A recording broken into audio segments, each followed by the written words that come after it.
Thank you very much, Hunter. And thank you, Dean Rutherford, for giving me the opportunity to speak here at the Clinton School of Public Service. Good afternoon, ladies and gentlemen, and especially students, both at the Clinton School and from elsewhere here. I didn't expect such a young audience. I would have brought a map. I gather that's quite important these days. But hopefully your teachers will show you, when you go back to your classrooms, the area that I'm going to talk about, which is Israel and the Israeli-Palestinian conflict. As Hunter mentioned, I had the real privilege of working for President Bill Clinton. I went with him into the White House on his first day in office in January 1993 as his Middle East advisor at the National Security Council. 2 years later, he sent me to Israel as his ambassador to work with his friend and probably the statesman he admired most, Yitzhak Rabin. 5 months after that, Rabin was assassinated.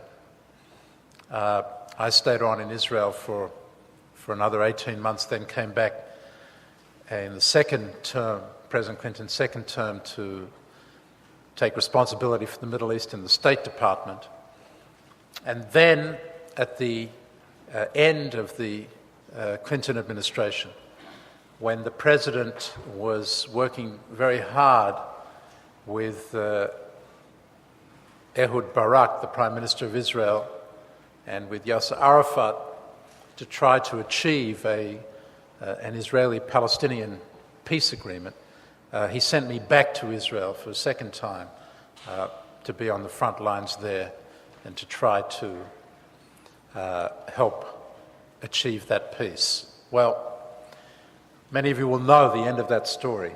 Despite a number of significant achievements, in particular the Israel-Jordan Peace Treaty, 3 different agreements with the Palestinians, and negotiations over 7 years with the Syrians that led to a point where we were about 50 meters around the Sea of Galilee as the difference between the Israelis and Syrians. But in the end, we failed to achieve that comprehensive peace, and the whole Israeli-Palestinian conflict blew up again. Now, today, some 7 years later, there is an opportunity again to try to make peace between Israelis and Palestinians. And so what I wanted to do today was to try to draw some lessons from Bill Clinton's experience in Israeli-Palestinian peacemaking for the opportunity that exists today, to see what we can learn from Clinton's experience for what I hope will be a full-fledged effort by President Bush and his Secretary of State, Condoleezza Rice, to achieve progress towards a solution to the Israeli-Palestinian conflict. I want to begin by describing the opportunity that I believe now exists for peacemaking. I know that it would be reasonable for people to be skeptical that anything can be done of a peaceful nature in a region that has been so marked by bloody conflict, violence and terrorism for the past 7 years. But emerging from that conflict are a number of factors that lead me to believe that there is an opportunity today. First of all, there is the exhaustion factor. After 7 years of going after each other with all means possible, violently, Israelis and Palestinians are basically exhausted with their conflict. And that's very important because it it provides an opening for diplomats to try to find a way to resolve things. So, for example, compare it with Iraq, they're not exhausted. They're not at all exhausted with killing each other. And I would predict to you that it'll take another 10 years before the kind of political reconciliation that the Bush administration talks so much about as being necessary in Iraq. It'll be 10 years before they reach that point where political reconciliation will be possible. That's a pretty gloomy prognosis for Iraq, but that's happened already on the Israeli-Palestinian front. They are now exhausted and so willing to contemplate less violent alternatives. Second, there is an unusual alliance of fear that joins Israel, moderate Palestinians, and the moderate Arab states together. That fear is the fear of Iran and its allies and proxies in the region. Iran benefiting from the removal of Saddam Hussein and being able to spread its influence into Iraq, benefiting from the weakness of governments in Lebanon and Palestine and being able to spread its influence there through its proxies, Hezbollah in Lebanon and Hamas in Palestinian arena, is making a play for regional dominance. And this is deeply threatening, not only to Israel, where the president of Iran on a fairly regular basis threatens to wipe Israel off the map, but also to the Arab states, in particular Saudi Arabia and the Gulf Arab states, Egypt and Jordan, that all feel threatened by the idea that Persian Shia Iran would come to dominate their region, which they regard as a Sunni preserve. And the threat operates on a number of levels. On the nuclear level, Iran's efforts to acquire nuclear weapons is at least as threatening to the Arabs who don't have nuclear weapons as it is to Israel, which probably does. On the ideological level, which is so important in that part of the world, the message that Iran sends, and Hezbollah and Hamas, is that violence and terrorism and defiance of the international community and the United States in particular is the best way to meet the needs of the people of the region. What Ahmadinejad, the president of Iran, and Hassan Nasrallah, the leader of Hezbollah, are saying to the people of the Middle East, whether they're Shias or Sunnis, Persians or Arabs, is violence works. We can achieve dignity and justice for you in a way that those who preach peace and reconciliation and moderation cannot. And that is a very deeply problematic message, particularly for these authoritarian Arab leaders who cannot compete with that message in their streets. And it's the defiance of Ahmadinejad, you'll notice he did it again over the weekend, which resonates in the Arab street and creates a problem for them. And so, for a number of reasons, they need now to find a way to show their people that moderation and reconciliation can work. And the most important place to do that is in the Palestinian arena, because the Palestinian issue is such a hot-button issue for the people of the region. And so, as a consequence of this shift in the balance of power, the Arabs have come to see that Israel is much less of a problem than Iran. And in that part of the world, the old adage, the enemy of my enemy is my friend, applies in this case. And there is now the potential for the emergence of a virtual alliance between Israel, the Arab states, and the moderate Palestinian leaders, the glue for this alliance of which would be a settlement of the Israeli-Palestinian conflict. That would enable them to work better together against the common threat from Iran and its proxies, and that would enable them to stand up and tell their people peace, making, negotiations, reconciliation works better than violence in terms of the needs, meeting the basic needs of the Palestinian people. In addition to that, the opportunity exists today because of other negative events. As you may know, Hamas, the radical Islamist Palestinian organization, took over by military means, through a putsch, took over control of Gaza. The West Bank, on the other hand, is in the hands of the moderate leadership of Abu Mazen. President Mahmoud Abbas, his nickname is Abu Mazen, and his very effective Prime Minister, Salam Fayyad. And that has created a kind of clarifying act. The last 2 years it's been impossible to deal with the Palestinian Authority in any clear-cut way because Hamas has been in the government.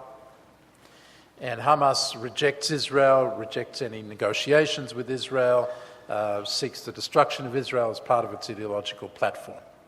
And so it was impossible to try to get some negotiation going while Hamas was in the government. Well, Hamas is now out of the government. It's contained in Gaza, and that means that it's possible now to deal with the West Bank without having to deal with Hamas.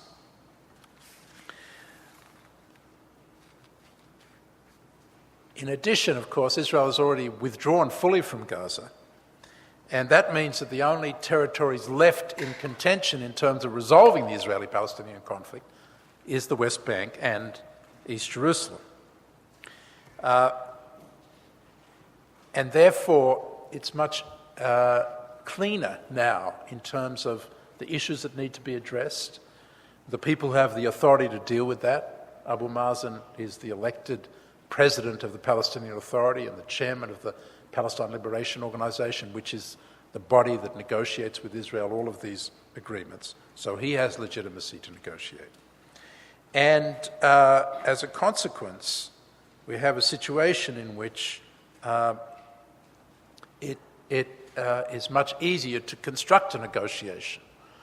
Abu Mazen has led the peace process for all of these years with the Israelis. He's committed to peace. He has a strong record of being opposed to terrorism. So Israel has a potential partner there for a negotiation as well. On the Israeli side, I won't go into all of the details of Israeli politics, but what we have is a situation where the Prime Minister has an approval rating in the single digits, kind of a little bit higher than the margin of error. And that presents a little bit of a problem for him. He thought he could do well as Prime Minister by making war.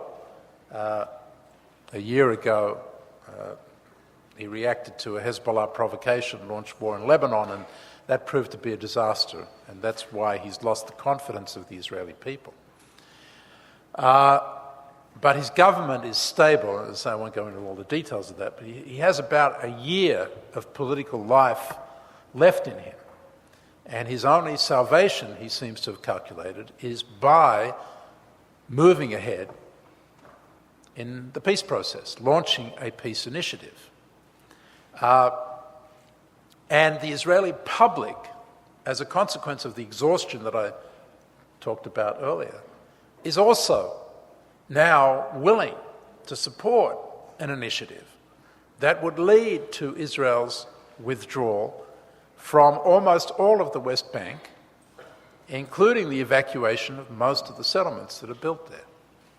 Strong majorities of Israelis support that solution, believe that it no longer makes sense for Israel to maintain what has been a costly and fairly disastrous occupation, and that Israel can better defend itself without having responsibility for Palestinians. And so we have this unusual coalescence of factors that provide an opportunity for peacemaking. And the irony of this situation is that after 7 years of rejecting everything that Bill Clinton did as stupid and feckless when it came to the Middle East, the Bush administration is now, as it heads into its final year, taking up exactly the same effort that Bill Clinton took up as he entered his last year to try to achieve an Israeli-Palestinian peace. After they tried all the other alternatives and found they led to disaster, they're coming back now to the ideas that President Clinton put on the table at the end of his presidency for a Palestinian peace. They have Israeli and Palestinian partners who want to pursue a final status agreement. They have the support of Arab states who, as I said, fear Iran and want to see a way forward on the Palestinian issue. And that's what constitutes the moment of opportunity. So, if we're back where Clinton was in his, as he went into his last year of office, what lessons can be learnt from Clinton's experience in that period? The first lesson, I would argue, is all about strategic context. What do I mean by that? The United States is a superpower. We have the ability to affect the relationships of power in much of the world by lending our weight in one direction or another. And we're much more effective in our diplomacy when we focus on affecting the broader strategic context than we are when we try to get in on the ground and down into the weeds of the particular situations. Back in 1999, the Prime Minister of Israel, then newly elected, Ehud Barak, came to Washington, went off to Camp David with President Clinton, and they decided on a strategy that would have had a major impact on the strategic context for peacemaking. That strategy at the time was to try to have a breakthrough between Israel and Syria first. Israel was negotiating with the Syrians, the Lebanese, and the Palestinians at that time. And that's what they worked for. And the first breakdown, rather than breakthrough, occurred on the Syrian track in April of 2000. Had Clinton and Barak succeeded in achieving an Israeli-Syrian peace at that moment, the whole strategic context for the Israeli-Palestinian negotiation that followed Camp David and then all the way up to the end of the administration with the Clinton parameters would have been completely different. An Israeli-Syrian peace would have created the following situation. The other Arab states in the Gulf and in North Africa would have had cover, political cover, for also ending their conflict with Israel, because Syria is the beating heart of Pan-Arabism. It's the hardest line of the Arab states that surround Israel. So were it to make peace with Israel, it would have justified everybody else doing it. And that would have created a circumstance in which Yasser Arafat would have gone to Camp David in a situation where he was rushing to catch up with the others, Arab states, where he was having to jump on a peace train that was already well out of the station. And that strategic context would have dramatically changed his calculus. When we failed in April to get the breakthrough on the Syrian track, and Hafez al-Assad, the leader of the Syrians, was coming to the end of his life and died only a couple of months later, so there was no opportunity to pursue it. That turned Arafat from a situation in which he was rushing to catch up with everybody else to a situation in which he was essentially in the catbird seat. And Clinton and Barack were chasing after him to get the deal before Clinton left office and Barack was thrown out of office. And that made all the difference in the world. That meant that Arafat could say no at Camp David and with impunity and return to his people without any problem. That meant that he could allow the intifada, the violence, to break out and use that violence to pressure Clinton and Barack. None of those things would have been possible if we had shaped the strategic context in the way that we had planned. And why I say that is important is because today the strategic context is highly problematic for President Bush and Secretary of State Rice when they think about how they're going to try to achieve a breakthrough on the Israeli-Palestinian front. First of all, of course, is Iraq. And Iraq diverts the president's attention, impacts American credibility in the region. If we can't succeed in Iraq with all that investment of blood and treasure, then how can we be credible anywhere else in the region? And it puts the United States and the Sunni Arab states that we're depending on to help us with the breakthrough on the Palestinian front at odds, because we have fundamental differences between us in terms of what we want to see as the outcome in Iraq.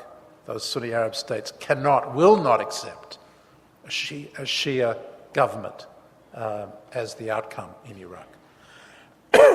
Excuse me. So, if that weren't bad enough, when it comes to Syria, we have a situation where the Bush administration has essentially decided to exclude it from the peace process. It wants to isolate Syria, contain it, pressure it, and has discouraged Israel, which was interested in responding to feelers that came from President Bashar al-Assad of Syria, who said that he wanted to make peace. The administration has basically sent the signal to the Israelis, don't do that. And so instead of using the Syrians to help shape the strategic context for the Israeli-Palestinian peacemaking, we're actually denying ourselves that leverage by keeping the Syrians out of the game. And the consequence of that is the Syrians, of course, have every interest in playing the spoiler if they're going to be cut out. And they have the means to do so through Hamas, which has its headquarters in Damascus and its main external leadership in Damascus, and through Hezbollah, which depends on Syria for its military support. So I would say the first lesson is clear, that it would be better to find a way to bring the Syrians into the tent in this process. In any case, the other Arab states are not going to turn up unless Syria is there too, because they will not want to exclude Syria. And so we would be much better off in trying to find a way to bring them in. That will cause inevitable tensions with Iran. Syria is allied with Iran, but at a time when the Syrian president is talking about making peace with Israel, the Iranian president is talking about destroying Israel. So there's obviously a potential for generating tension between the two. And that was certainly a lesson that we learned back in the Clinton years, when moving on the Syrian front in terms of trying to promote Israeli-Palestinian peace got the Iranians extremely nervous and extremely upset, And they did a lot to subvert that effort because they saw it as a strategic threat to them. The second lesson is about terrorism and violence. The Clinton administration failed to address the outbreak of violence that came in after Camp David in October of 2000. We did so on the assumption that if we could achieve an agreement between Israel and the Palestinians, that would end the violence, rather than understanding that without an end to the violence, we wouldn't be able to achieve an agreement. And today, there's a very similar problem. Hamas, as I explained to you, is now in control in Gaza, and it is being squeezed by Israel, Egypt, and the Palestinian leadership because of the violent means which they use to take over control there. And Hamas, therefore, has every incentive to try to blow up this process through the means that it has perfected, suicide bombings. And at the moment, it finds it difficult to do so because Gaza is cut off from Israel with a fence, so they're doing is lobbing rockets over into Israeli villages on the other side of the border, but it doesn't have much effect. They're not able to launch terrorism from there. But the reason they're not able to operate in the West Bank is that the Israeli army is in control in the West Bank. And if things are to work there, if an environment is to be created that's going to lead to Palestinians in the West Bank supporting their leadership and negotiating with Israel, the Israeli army is going to have to loosen its grip. That's why you read about all this talk about Israel, the need for Israel to remove roadblocks which interfere with daily life for the Palestinians in the West Bank. But if they do that in these circumstances, Hamas will seek to exploit that to launch terrorist operations that will sink this whole process, just like it sank the process that Bill Clinton was promoting back in 2000. And in order for that to be prevented from happening, there's only one short-term solution, which is to build up the security capabilities of the Palestinian Authority in the West Bank. Those security capabilities simply do not exist today. The corrupt security chiefs that Arafat promoted are still there in control of what remains of a ragtag group of security personnel. Without an effective security capability, any loosening of control by Israel will leave a vacuum that, instead of being filled by the Palestinian Authority, will be filled by Hamas and its fellow travellers, Palestine Islamic Jihad, and so on.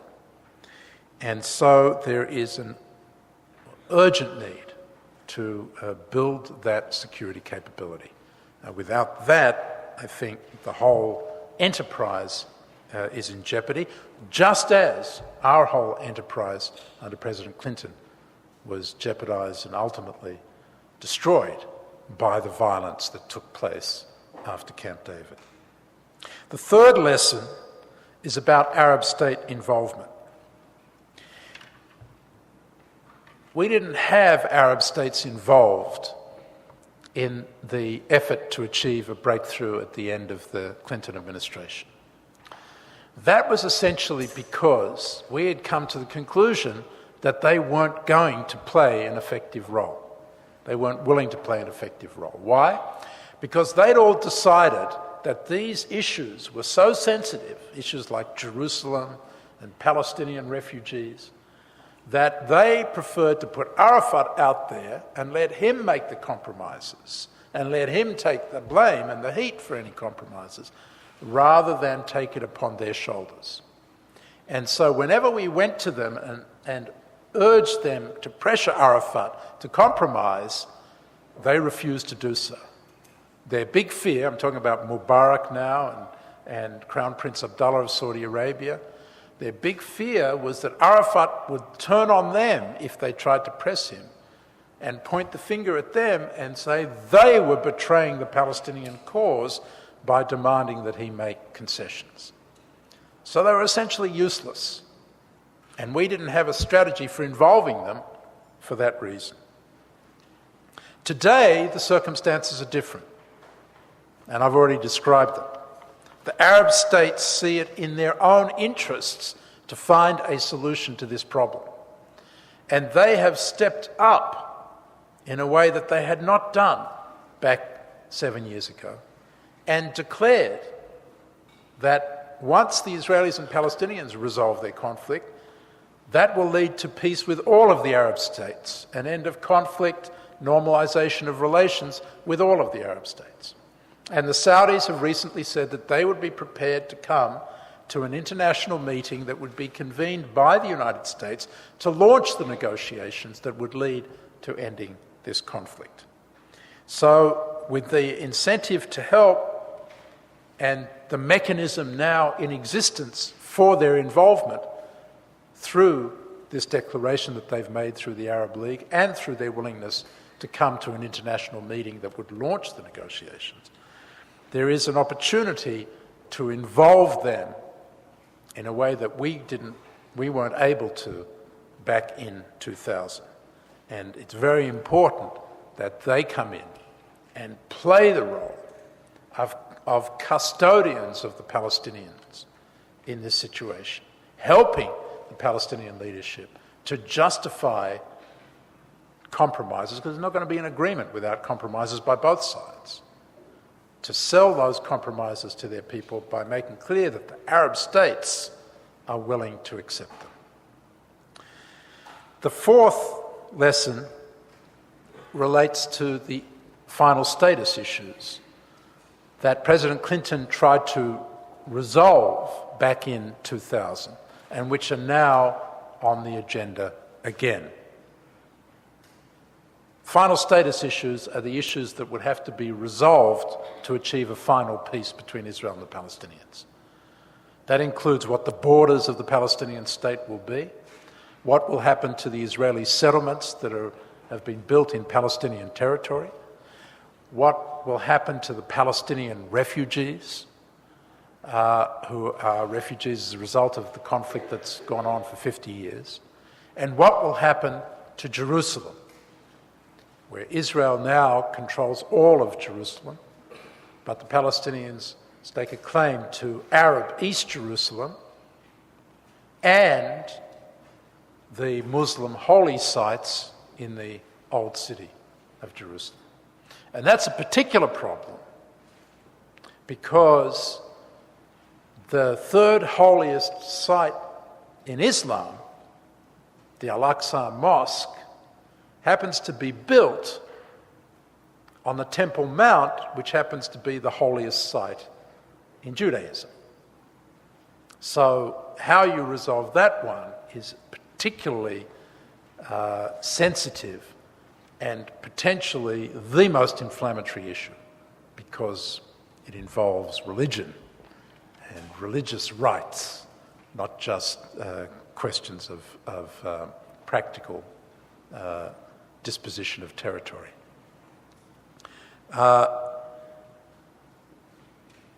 President Clinton tried to deal with all of those issues in his last year. We had not had any significant negotiations about those issues up until his last year. But in that last year, he and his peace team focused intensively on how to come to agreement on those issues. And he put forward at the end of his administration what became known as the Clinton parameters, which were the broad principles on which a settlement would be based on all of these issues: borders, refugees, Jerusalem, settlements, so on. When he left office, President Clinton said that he believed when the parties came back to the table, those parameters would be the basis of the final agreement. And he had reason to believe that because he himself personally and his team had spent a year trying to come up with what seemed to be a reasonable solution. And sure enough, now that the final status issues are back on the table, it's precisely the Clinton parameters that everybody is talking about. But there are a couple of lessons from that experience that become important now. The first relates to Jerusalem. President Clinton tried to resolve that issue of what's known as the Haram al-Sharif, where the Al-Aqsa Mosque is, and the Temple Mount, which happens to be the same place, which was where the Jewish Holy of Holies, the temple, was built and then destroyed by the Romans 2,000 years ago. He thought that the best solution to that problem was to divide the sovereignty. His parameters suggested that the Palestinians would have sovereignty on the surface of the Temple Mount, where the mosques are. Israel would have sovereignty on the wall of the original temple, which is all that remains of it, the Wailing Wall, which is the holiest site in Judaism. And what lay behind it, whatever that was, because the assumption is the temple ruins are there behind it. And that would represent a kind of Solomonic solution to the issue of who would have sovereignty in this particularly sensitive place. Well, I don't believe that can serve as a viable solution. It was rejected by Arafat on behalf of the Palestinians. And it's very hard to see that Israelis or Jews generally would accept the idea that the Palestinians would have sovereignty on the Temple Mount, any more than it would be acceptable for the Palestinians or the Muslims generally to accept that Israel would have sovereignty on the Haram al-Sharif. So I believe that the lesson from 2000 in this particular case is that we should leave the sovereignty alone, not touch it. There's a perfectly workable arrangement that has existed for the last 30 years, which is that the Muslim Waqf, the Holy Trust, controls the mosques on the surface, and the Israeli Department of Religious Affairs controls the wall, just as the Christians control the different church denominations control the Christian holy sites in Jerusalem.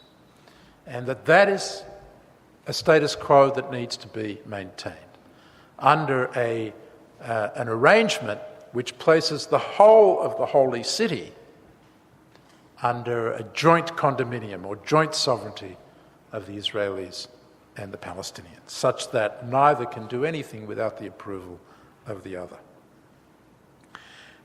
Second critical lesson when it comes to final status relates to the refugee issue. For the Palestinians and the Israelis, this too is probably even more sensitive than the one that I just described. Why? Because Palestinian refugees who came from places in Israel proper want to go back there, even though there are very few of those original people still alive today. Their children and their children's children and their children's children's children have been brought up on the myth that they will return to Israel. And that is a basic demand of the Palestinians, the right of return to their homes in Israel. On the Israeli side, they will not accept even one Palestinian coming back to Israel under the right of return, for fear that that will open a wedge that will give the Palestinians a claim to Israel once they've established a Palestinian state of their own next to Israel. And so this too is an issue which lends itself to deadlock rather than compromise. And a great deal of attention will need to be paid to the formula, the words that dress up the solution that both sides understand is the only practical one, which is that the Palestinians will have a right of return to the state of Palestine, just like the Jews have a right of return to Israel. There will be a Jewish state and a Palestinian state. But there will be no right of return to Israel and no right of the Jews to live in Palestine, even though some Israelis, the settlers, believe that this is the land that God gave to Israel. And there will have to be humanitarian solutions for the refugees, which Israel will have to contribute to, including allowing Palestinians to return as part of family reunion or other arrangements, but not under the rubric of right of return. Two more quick lessons and I'll conclude. The fifth one is about the objective of these negotiations. Clinton listened to Barack when Barack told him, the kind of concessions that I have to make to justify them to my people means I have to have an end of conflict solution. We have to solve all of the issues so that I can go to my people and say, yes, it's painful. Yes, we give up the West Bank and East Jerusalem, but we get peace and an end of conflict and an end of claims in return. That's it. This far and no further.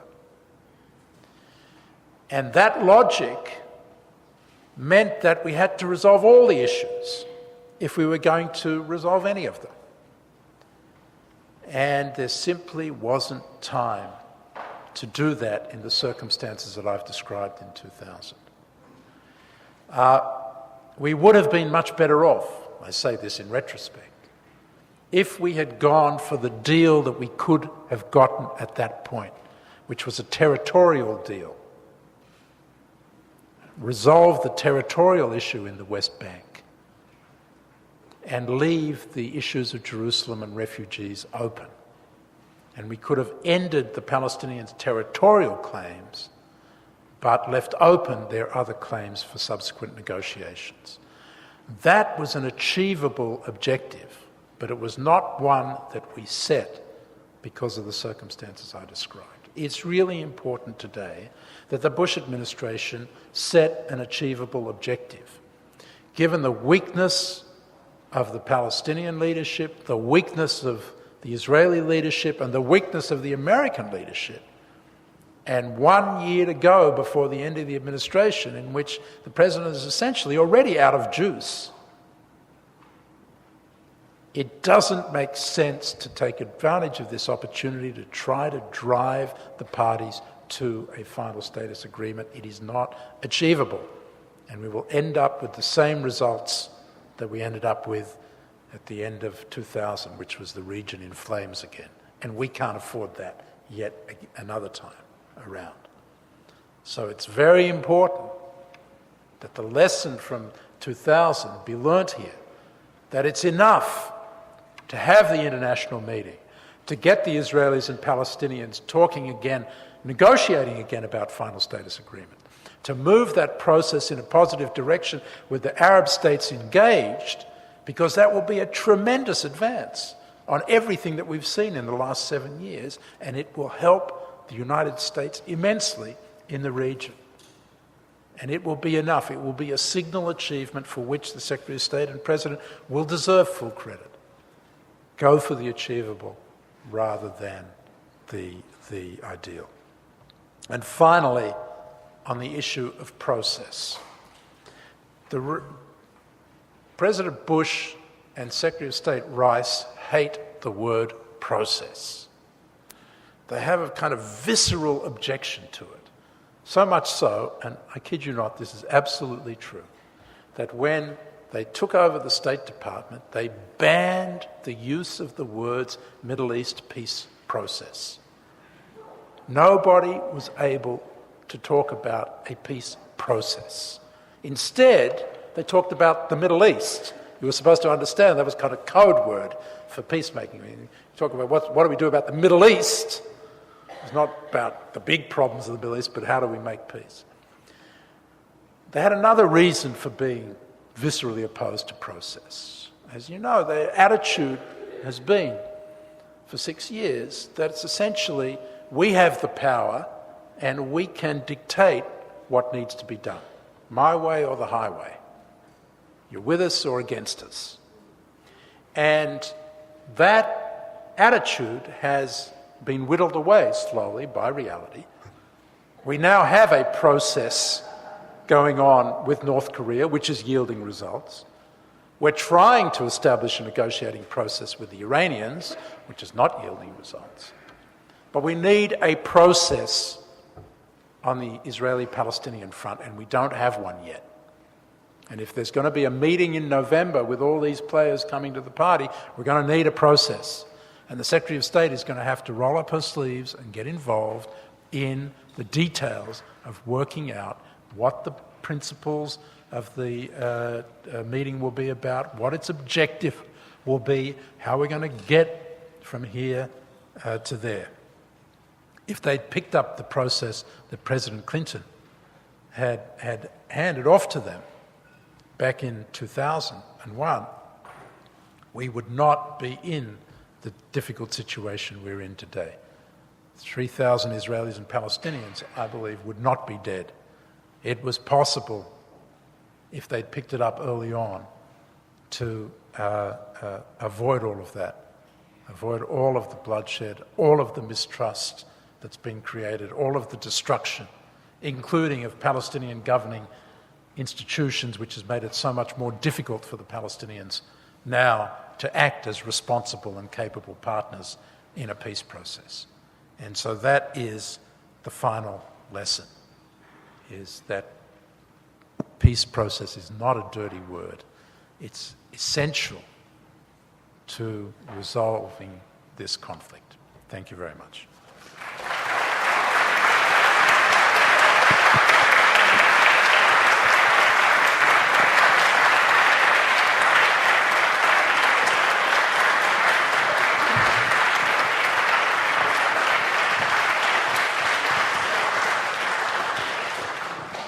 We have time for 2 or 3, I think, quick questions. If you have a question, please raise your hand. We have a couple mics roaming around.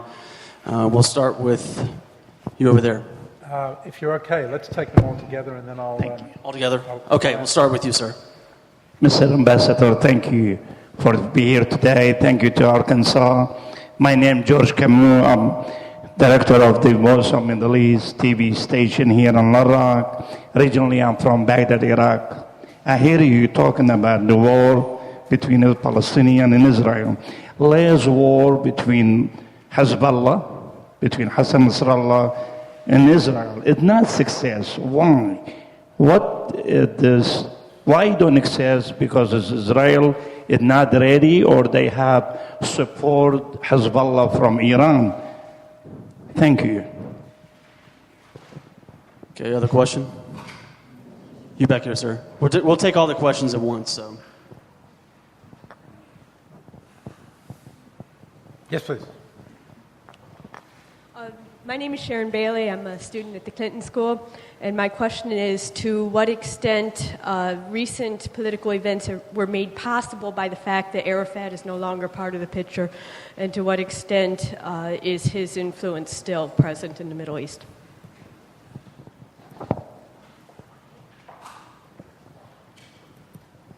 Yes, please.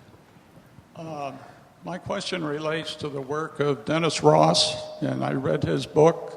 Which book? The Missing last Piece. One, Missing Piece, yes. And Arafat had been jerking us around for 45 years, so I would give Bush credit for trying something different. That's all I could say. I've got a couple of numbers that I would like to ask your opinion on. That a great many Israelis don't want a Palestinian state. And number two, there's a significant number of Israelis that want to stop having a democratic government and go to a Jewish religious type of government, whatever that might be. We have some time to visit afterwards, so let's just stop with those 3 questions for now. I think the first question was about why Israel didn't succeed in its war on Hezbollah. And it's a kind of complicated story, but essentially the Israelis believed in shock and awe. They thought that by using air power, they could somehow defeat Hezbollah without a ground operation. They were not prepared for a ground operation. They were not willing to suffer the casualties involved in a ground operation. They thought they could do it by bombing, which, is a kind of fundamental mistake. As I say, it's a complicated story as to why they thought that, but because they operated on that assumption, they did not launch a ground operation until the end, and it was not an effective operation. For them to win a victory, they would have had to send the 3 divisions that they mobilized in on the ground, cleaned out southern Lebanon from the Hezbollah fighters, and then evacuated it in favor of a robust international force and the Lebanese army that would have taken control in the south. And instead, we got this mixed solution where Hezbollah is there and the Lebanese army and the international forces. And Hezbollah has rebuilt its strength down there, got all the missiles back that Israel destroyed. So it's a very unsatisfactory outcome. And politically, Hezbollah was strengthened by being able simply to stand against the Israeli onslaught and win by simply being the last man standing. So it was overall a disaster, not just for Israel, but more broadly for the effort to defeat these radical forces in the region. Yasser Arafat, is he really out of the picture? Is his influence still present? I mean, it's a good question because, of course, in this part of the Middle East, we know there's a difference between being dead and being dead and buried. But he is buried. I've checked it out, and he's there. There's a mausoleum for him in the Muqata, that compound in Ramallah where he used to live. And it's interesting to note that the mausoleum has not been completed. Now, the Palestinians are very good at building. It's one of their strengths. They're great construction workers. And yet somehow the mausoleum isn't completed. And that, I think, is an indication that his legacy for his own people is a very mixed one. It's, and the reason for that is that precisely that his influence is still present in terms of the corrupt system of cronyism that he created in the West Bank and Gaza. And the worst manifestation of that were these 9 competing security services which he established with overlapping authorities, competing against each other, with bloated books, so that there's 50,000 security forces on the payroll of these security organizations, and there isn't 6,000 of them, 5,000 of them that could actually turn up for work on any particular day. And that's still there.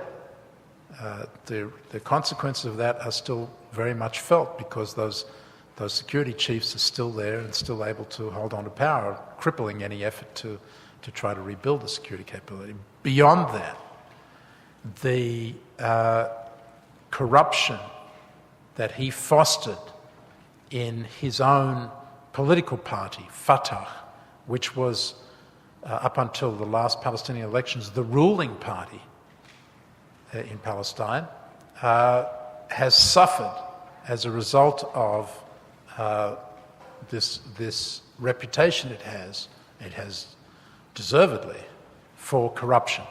That's why Hamas was able to win the elections. Not that people wanted Islamist rule, but they were fed up with this tyrannical and corrupt authority that was ruining their lives. And Fatah has been unable to reform itself, even though it's 4 or 5 years since Arafat died, and nothing, the same people that he left in control of the party are there today resisting any kind of change or reform, which means that any effort to have a new election now would lead probably to the same results as last time when Hamas won. And that's, his legacy in that regard is a very negative one in terms of what he did to the institutions of government in the Palestinian Authority. The one thing you could say of him, and this relates to the last point, is that he did in 1993 recognize Israel. He also supposedly forswore violence and entered into peace agreements with Israel.